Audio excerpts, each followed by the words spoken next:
हम्म।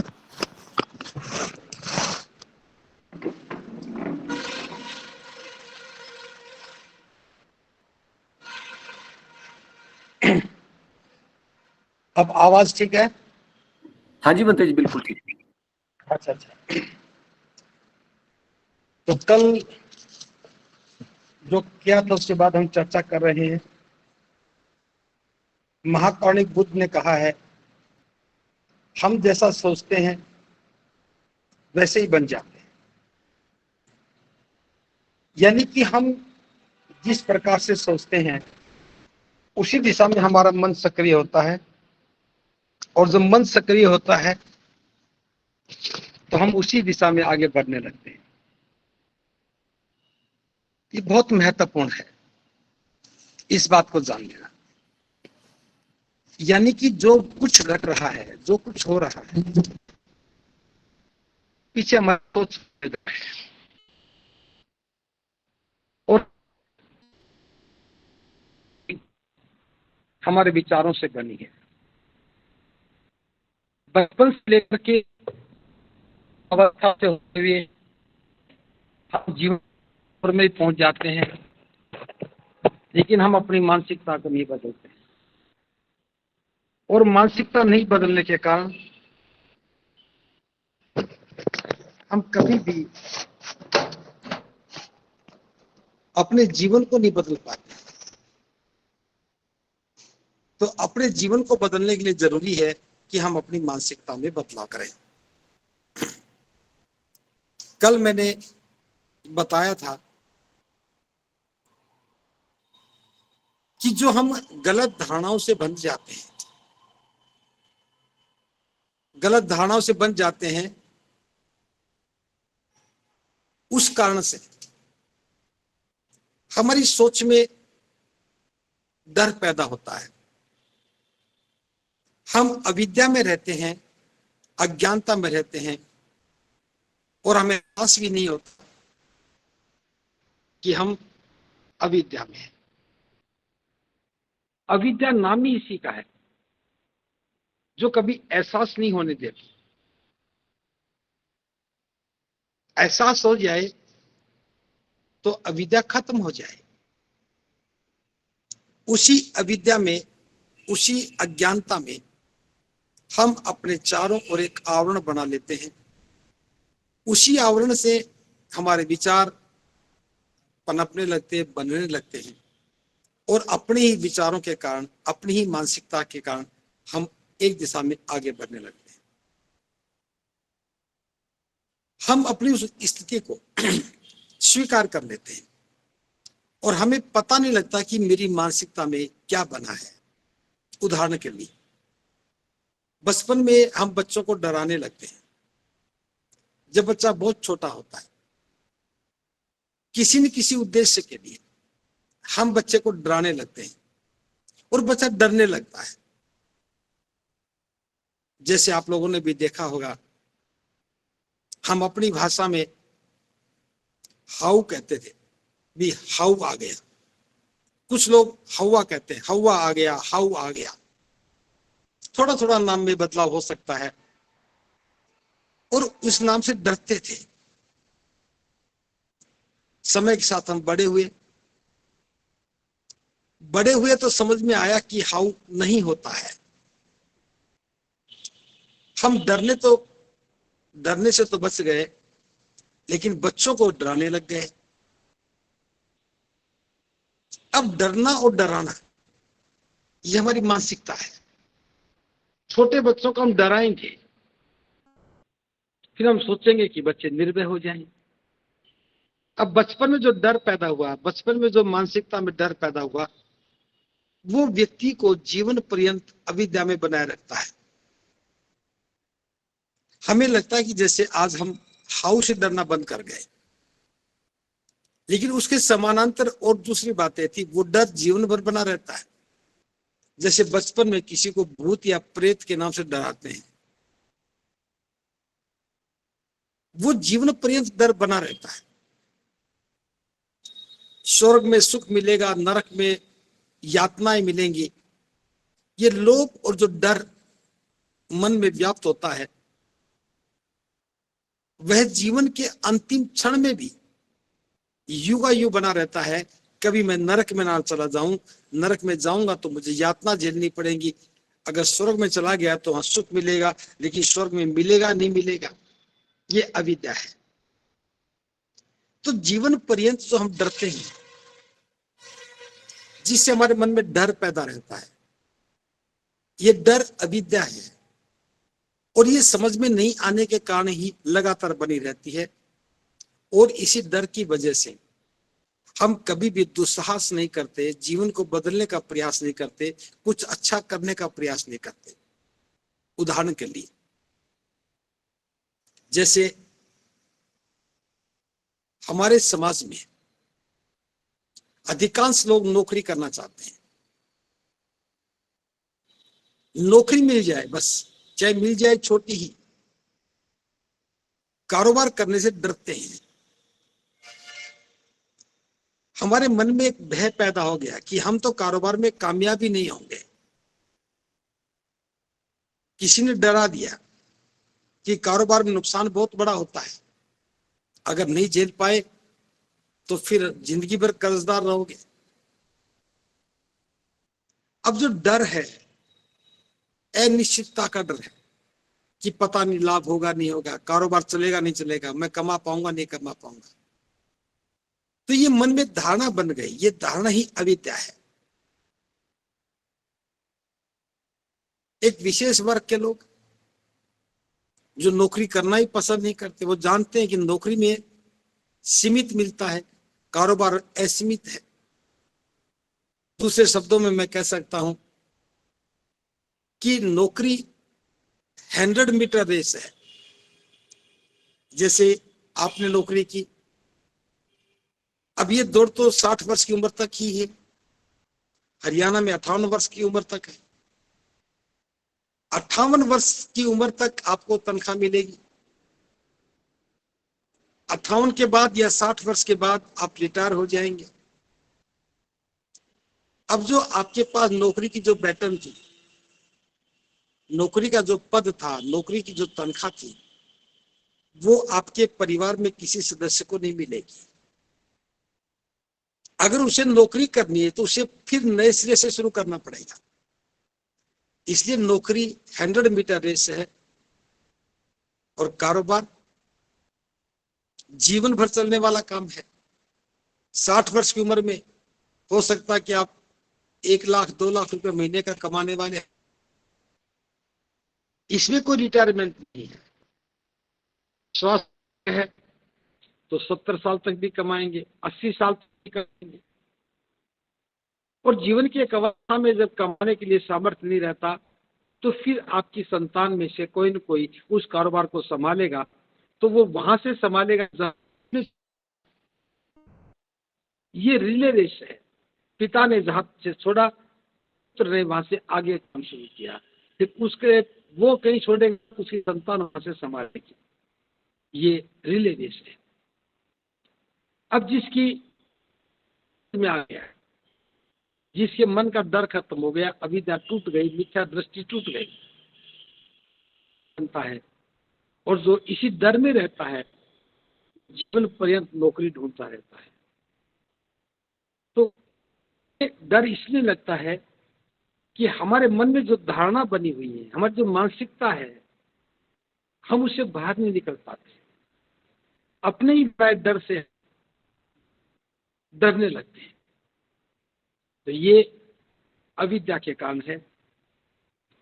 दृष्टि सम्यक नहीं है, मिथ्या दृष्टि के शिकार हम रहते हैं। इसी कारण समाज में अधिकांश नौकरी के पीछे घूमते हैं, वे कारोबार की ओर बढ़ना नहीं चाहते।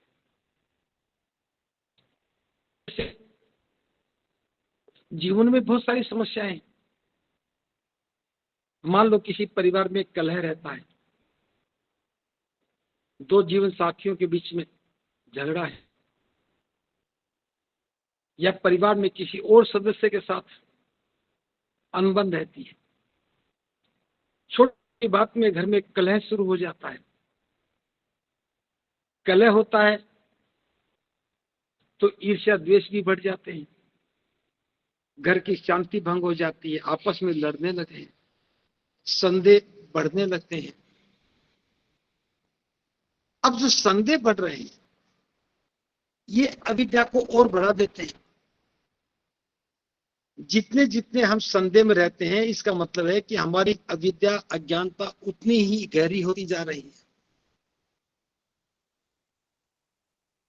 अब समझने की बात तो इतनी थी कि घर में जो लोग हैं जो आपस में लड़ते हैं, जिनके बीच में कलह है, एक सामंजस्य का अभाव इसलिए है कि हमारी अंडरस्टैंडिंग नहीं बन पा रही। विषय वस्तु को, समस्या को समझने के लिए हम तैयार नहीं है। हमारा मन नकार देता है, मुझे समझना ही नहीं, मुझे तो जानना ही नहीं, मैं क्यों जानूं, क्यों समझूं। और धीरे धीरे संदेह बढ़ते चले जाते हैं, द्वेष पनपने लगते हैं, अविद्या और गहरी हो जाती है, दुख और बढ़ने लगते हैं, घर में मन में डर का वातावरण बनता है। और ऐसी अवस्था में व्यक्ति को सहारा कि किसी प्रकार से मेरा कल्याण हो जाए, जो किसी के पास जाएंगे, हाथ दिखाने वाले के पास जाएंगे, किसी से पूछा निकलवाएंगे, कहीं जो भी उपाय बता देगा बस वही करने लग जाएंगे। अब कलह का कारण तो घर में, और उपाय बता दिया, मंगलवार को प्रसाद बांटो। कलह तो परिवार के 2 सदस्यों में, और उपाय बता दिया कि आने वाले शुक्रवार को ये व्रत करना है, शनिवार को ये करना है। अब यहां अज्ञानता का इलाज अज्ञानता में ढूंढ रहे हैं, अविद्या का समाधान अविद्या में ढूंढ रहे हैं। दुख और बढ़ता चला जाता है।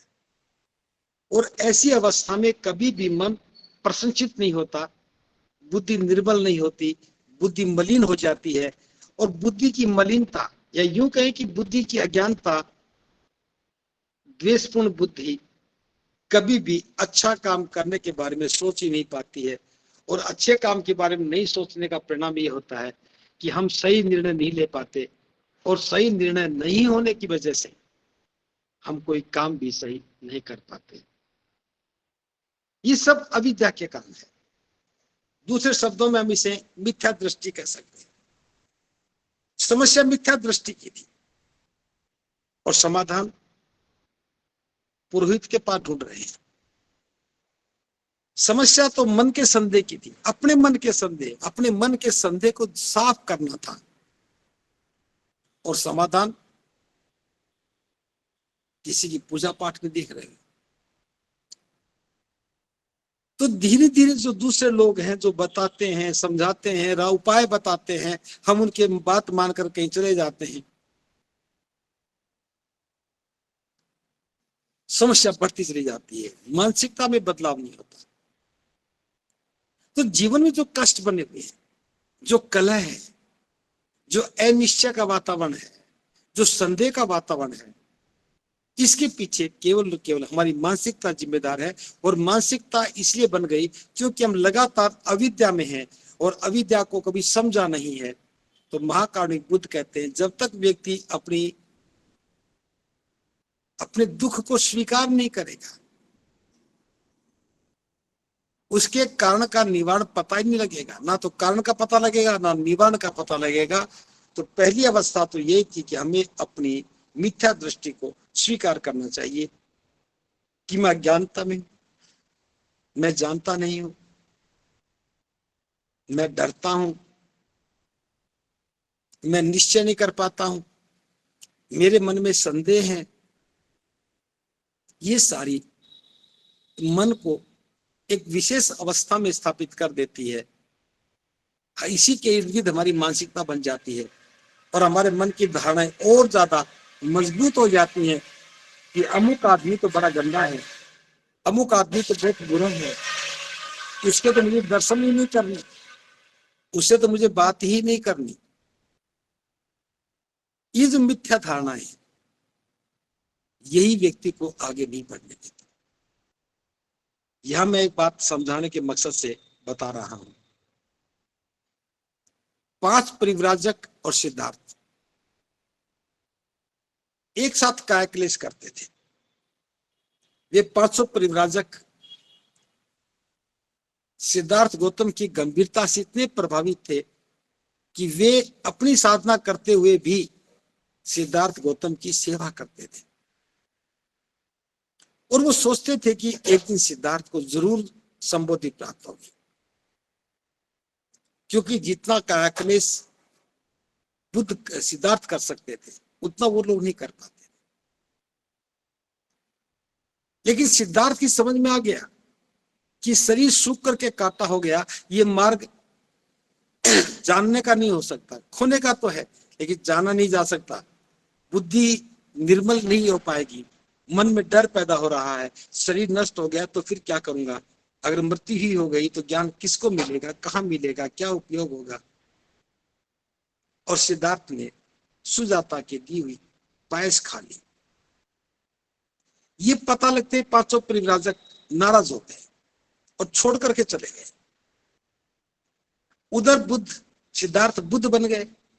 बुद्ध बनने के बाद 500 परिव्राजकों को ढूंढते हुए जब वो सारनाथ के मृगदाय वन में गए तो उन 500 ने देखा कि सिद्धार्थ गौतम चला आ रहा है, हम उसका सम्मान नहीं करेंगे, उनके सम्मान में खड़े भी नहीं होंगे। एक ने कहा मैं तो चिवर पात्र भी नहीं पकड़ूंगा। एक ने कहा हम तो पैर भी धुलाने के लिए पानी रख देंगे, चाहेंगे तो पैर धो लेंगे। एक ने कहा पीने का पानी रख देंगे, चाहेंगे तो पी लेंगे। एक ने कहा बैठने का आसन रख देंगे, चाहेंगे तो बैठ जाएंगे, लेकिन हम सम्मान नहीं करेंगे। धारणा थी मन में। उनके मन में जो विचार बना था कि सिद्धार्थ ने कायाक्लेश का मार्ग त्याग दिया है, अब इससे धारणा बन गई कि उन्हें संबोधि प्राप्ति नहीं होगी।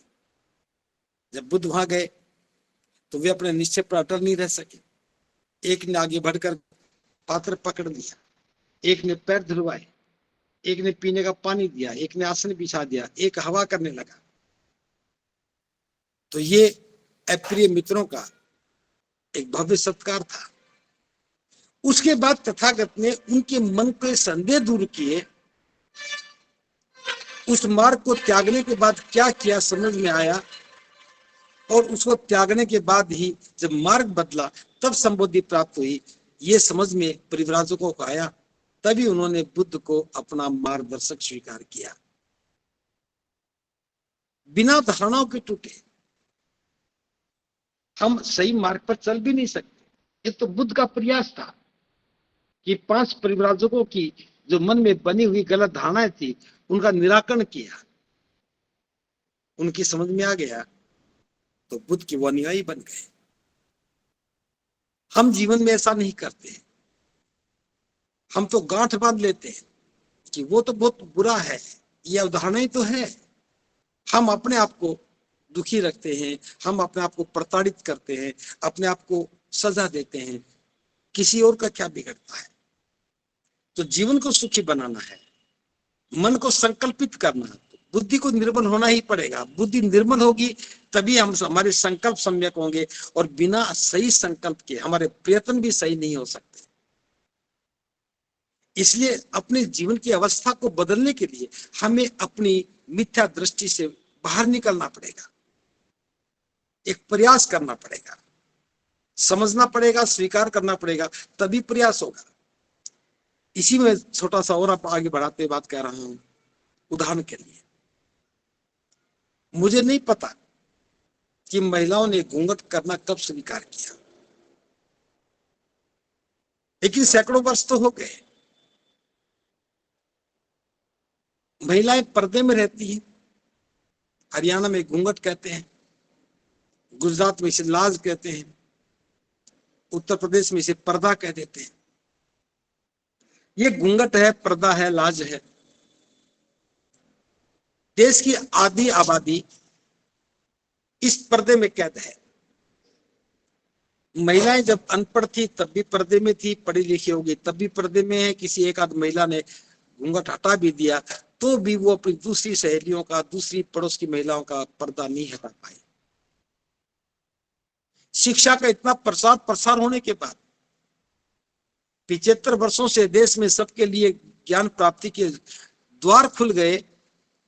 लाखों लाखों महिलाएं अध्यापिका बन गई, प्रोफेसर बन गई, डॉक्टर इंजीनियर बन गई। गंभीर से गंभीर बीमारियों का इलाज तो खोज लिया गया, लेकिन महिलाओं के चेहरे के आगे से पर्दा हट जाए, घूंघट हट जाए, इसकी शिकार दोनों हैं। पुरुष भी है, महिला भी है। महिला का अपना पक्ष है, पुरुष का अपना पक्ष है। पुरुष ने इसे इज्जत से जोड़ दिया और महिला ने इसे अपना दायित्व समझ लिया। यही मानसिक स्थिति का निर्माण हो गया।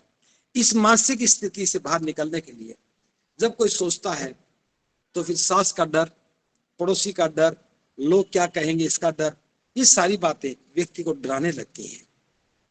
आदमी सोचता है कि किस किस से लड़ूंगा, महिला सोचती है कि मैं किस किस से लड़ूंगी, जीवन साथी सोचता है मैं अपनी माँ से, पिता से क्यों नाराज हूं, उनको क्यों दुख पहुंचाऊं। एक तरफ हमारी भावनाएं हैं और एक तरफ गुलामी का महिमा मंडन है। महिलाएं, उनके मन में असंशय का माहौल रहता है, डर भी रहता है, अनिश्चय का वातावरण भी रहता है। कभी छोटी मोटी बातें, झगड़े गहरे ना हो जाएं, छोटे छोटे झगड़े कभी तलाक तक ना पहुंच जाएं। अगर ऐसा हुआ तो जीवन बर्बाद हो जाएगा। डर पैदा हो गया। अब जीवन बर्बाद नहीं होना चाहिए, संबंध टूटने नहीं चाहिए। जीवन चाहे गुलामी में बीत जाए, पर्दे के अंदर ही रह करके जीवन गुजार लेंगे, बस कोई अनर्थ ना हो जाए। लिबर्टी, स्वतंत्रता बंधन तोड़ने के बाद ही मिलती है। जड़ताओं को तोड़ने से ही स्वतंत्रता मिलती है। अब जड़ताओं से प्रेम हो जाता है तो स्वतंत्रता दूर हो जाती है। कमाल की बात, पुरुष क्यों प्रयास करेगा कि महिला का घूंघट हटे।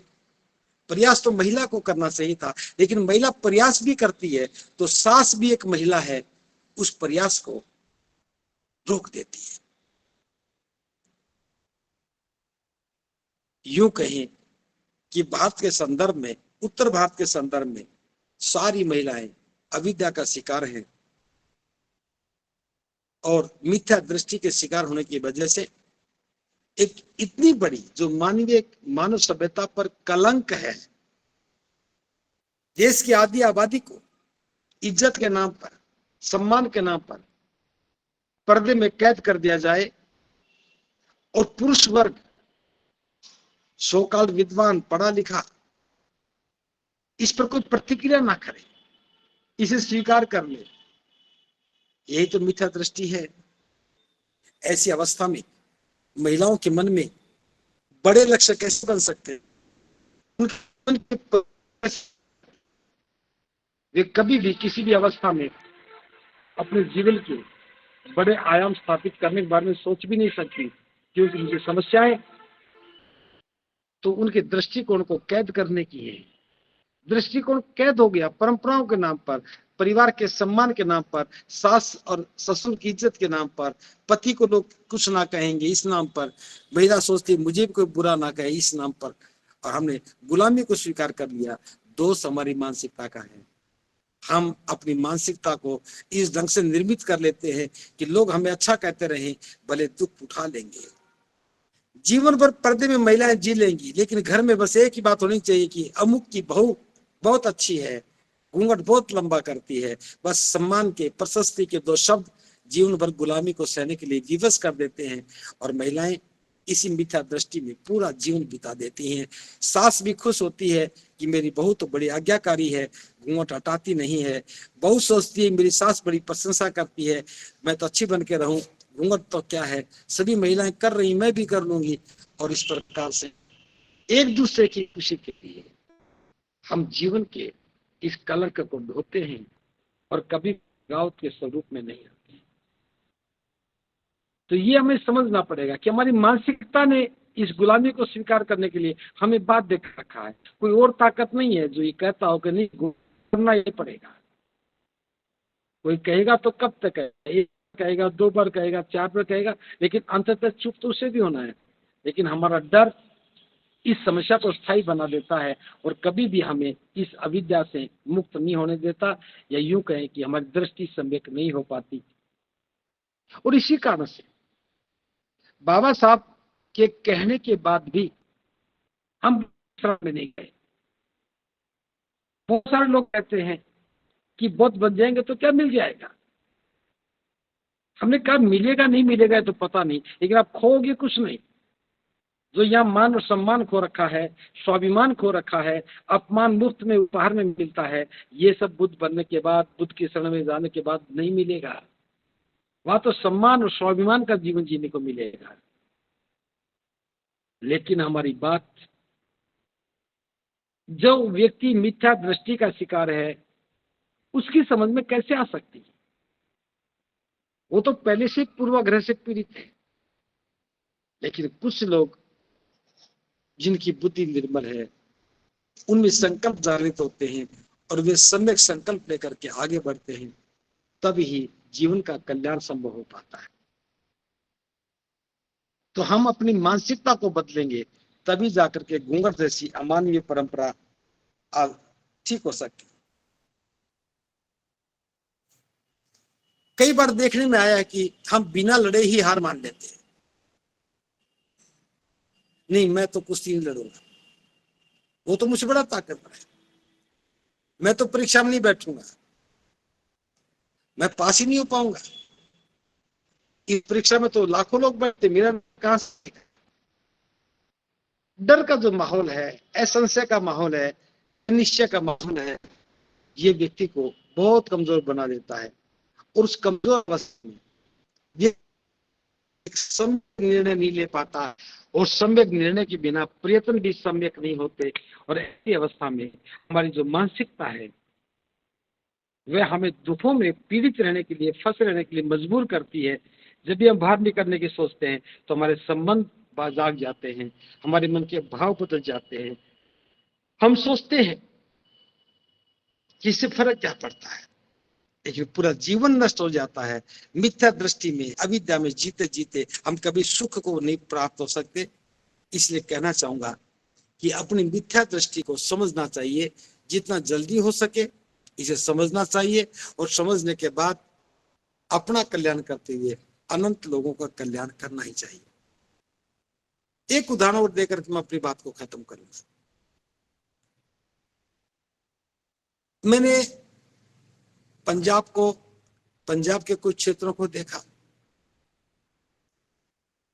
जो लोग सत्संग में जाते हैं